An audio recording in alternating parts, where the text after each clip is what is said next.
Coach, over the last week or so, there's been a ton of momentum and things with the Bulldog Initiative and the collective with Charlie Winfield, and I think they quadrupled in what was given last week alone. And I guess just with that, I think some of your coaches have kind of mentioned it as well, but how awesome is that support, and just I guess to keep that momentum going and people continue to contribute to the Bulldog Initiative. Just kind of what's your thoughts on that, and how important is it to keep that rolling?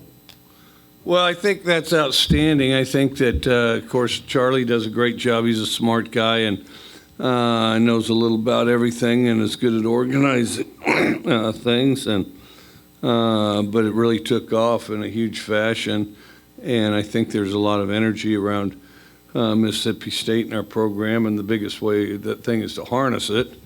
And, that's a pretty good initial step. I think sometimes these things, you can have too many moving parts, too many people involved, and, the right guy at the top is a lot of times the best way to do it.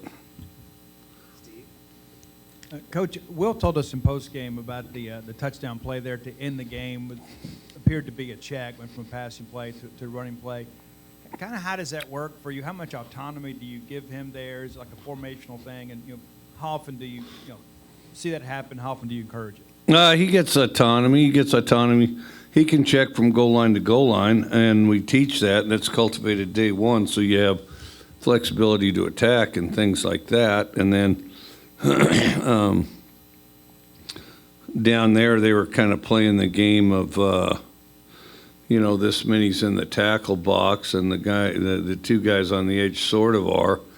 But really what they're planning to do is go 3-on-2 on the two receivers, so more vulnerable, to the run. And so, yeah, it's good.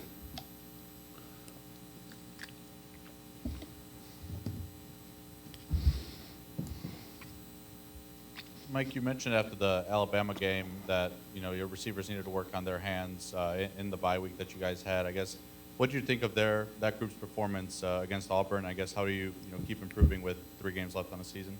I thought they improved. I don't think we're there yet. I think we got to keep getting better. We'd like to see that group be a little tougher group. We've got some skill, but just tough, gritty guys instead of a part of a fun little club. And, I'd love to see some guy that is determined to be the best receiver of that group, take the whole thing, control of it, and, have a burning desire to have more catches than everybody else and practice and play like that. And then others will have some example to follow. But, we need to do a better job of separating ourselves. Right now, we like to kind of cluster together. Coach, number 1 ranked Georgia coming in this weekend. You have played and beaten top-ranked teams before. What does it take to beat the number 1 team in the country? Don't get too caught up in it. Just focus on what you do, and have the discipline. And you got to, and the hardest thing I suppose is to get the message to everybody. It's one thing to say it, but everybody's got to believe and buy in. Just worry about what you do. Just worry about your job, but would be the best football player you can be, because the other guy's going to do whatever he does, which you don't necessarily have control over that, but you do have control over yourself, and so you want to control all the variables you can, and if you can, you put yourself in the best position to win. Justin Robinson got the start against Auburn, had a few nice plays. What have you thought of his progression since he got here? I think he's improving. They're playing leapfrog over each other right now. It'd be nice if they separated. If I were to pick one of the two today, it'd be Duck. But that's the thing. They just they just join hands and go in a circle, and then whenever the music stops, one's standing, the other's sitting down, and then you do it again, and they change places. I mean, no, I'd like to see somebody that really wants to beat somebody out.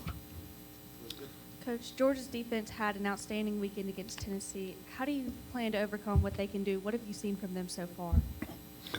Well, they're just talent. They're a real talented group, and they're aggressive. I think that'd be the best way to summarize it. They're not complicated. They're good, good personnel, aggressive, keep it simple enough that everybody can go fast, and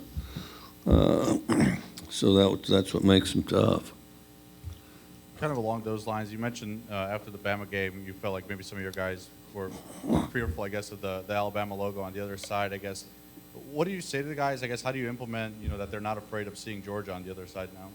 Well, I hope we learn something. We'll find out,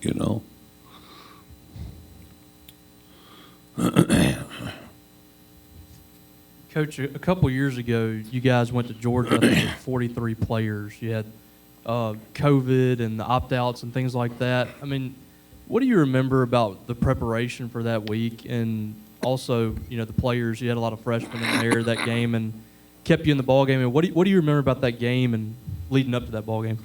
We had good preparation that week. The only tricky thing was you get a couple surprises on Thursday. You thought these guys were going and going to play, and now all of a sudden they're not. But I did think we had a pretty good week of preparation.